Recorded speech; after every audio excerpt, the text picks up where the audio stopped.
अंगुलीमाल नावाचा एक आडदांड दरोडेखोर होता.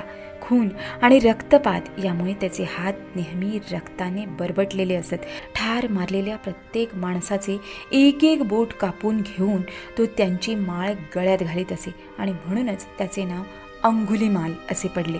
एके दिवशी भोजन झाल्यावर आपला बिछाना बाजूला ठेवला आणि आपले चिवर व भिक्षापात्र घेऊन ते दरोडेखोर अंगुलीमाल याला शोधण्यासाठी निघाले.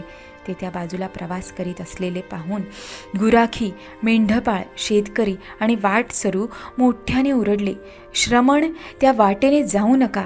त्या वाटेने तुम्ही डाकू अंगुलीमालाच्या हाती पडाल.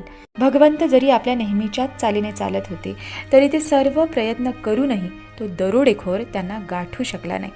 तो विचार करू लागला की ही मोठी आश्चर्याची आणि विचित्र गोष्ट आहे. यापूर्वी हत्ती, घोडा, गाडी किंवा हरिण भर वेगात धावत असताना देखील मी त्यांना पकडीत असे. मोठ्याने ओरडून त्याने भगवंतांना थांबण्यास सांगितले. दोघांची भेट झाल्यावर भगवंत म्हणाले, अंगुलीमाला, मी तुझ्यासाठी थांबलो आहे. आपल्या गळ्यातील माळ त्याने एका खोल खड्ड्यात फेकून दिली आणि भगवंताचे पाय धरून संघ प्रवेशाची इच्छा व्यक्त केली. पापी माणसावर सद्गुणाची छाया तरी पडणे कधी शक्य आहे काय?